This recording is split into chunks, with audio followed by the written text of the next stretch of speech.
Si un des piliers manque, eh bien la démocratie peut être compromise.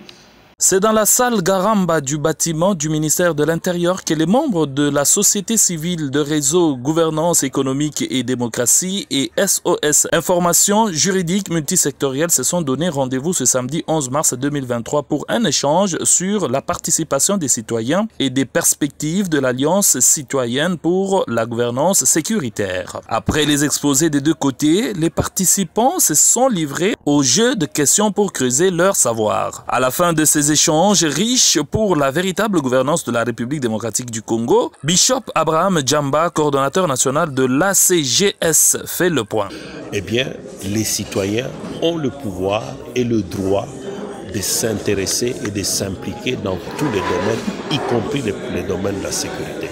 Mais pour y arriver, il faut expliquer, il faut dialoguer avec les différents services, y compris les services de sécurité, l'armée, la police et tous ceux qui s'occupent d'une certaine manière de la question budgétaire, de la question sécuritaire, de sorte que nous puissions parler le même langage. Donc, cette manière de considérer les citoyens comme étant étrangers aux questions sécuritaires, c'est une façon qui est dépassée maintenant. Aujourd'hui, la question de la sécurité est devenue une question indivisible et transversale. Donc, si vous n'impliquez pas les citoyens dans les mesures qui doivent être prises, dans les décisions qui doivent être prises, dans les solutions, eh bien, vous vous amputez d'un grand apport pour des solutions plus durables par rapport à la question de sécurité. C'est ainsi que nous sommes en train de promouvoir cette nouvelle approche qui consiste à assurer une gouvernance sécuritaire participative. Et ça, les autorités doivent le comprendre, l'armée doit le comprendre, la police doit le comprendre, les services de sécurité.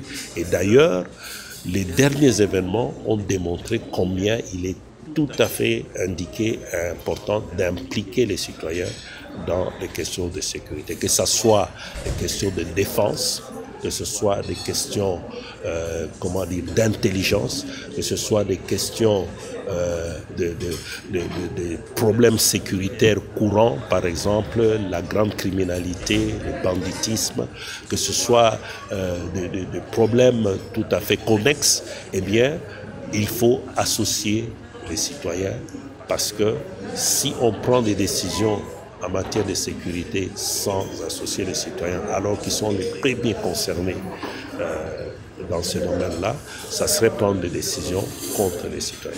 La sécurité étant l'affaire de tous, comme le souligne l'un des activistes de ces assises.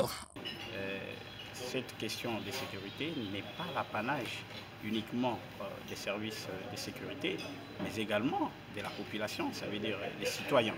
Nous devrions impliquer également les citoyens lorsque l'on veut prendre de mesures, lorsqu'on veut concevoir des politiques, mais également des programmes liés à la sécurité, tant nationale, mais également la sécurité urbaine, parce qu'aujourd'hui, nous avons pratiquement la criminalité urbaine qui a augmenté pratiquement dans beaucoup de villes. Vous avez Lubumbashi, vous avez également la ville de Kinshasa, avec le colonisme. Donc, nous comprenons que les citoyens, soit la population, est très très importante d'être impliqués, mais également de s'approprier les différentes mesures de sécurité qui sont prises par les services de sécurité. Rappelons que l'ACGS est une structure regroupant plusieurs organisations de la société civile qui a une vision d'entamer les démarches pour redonner la vraie valeur de la justice et l'honneur de la République démocratique du Congo. Permettre aussi aux médias de connaître vraiment que l'ACGS existe pour relayer l'information, pour qu'on puisse envisager beaucoup plus de choses. Donc, comme on l'a dit en Kiswahili, Karibu Sana.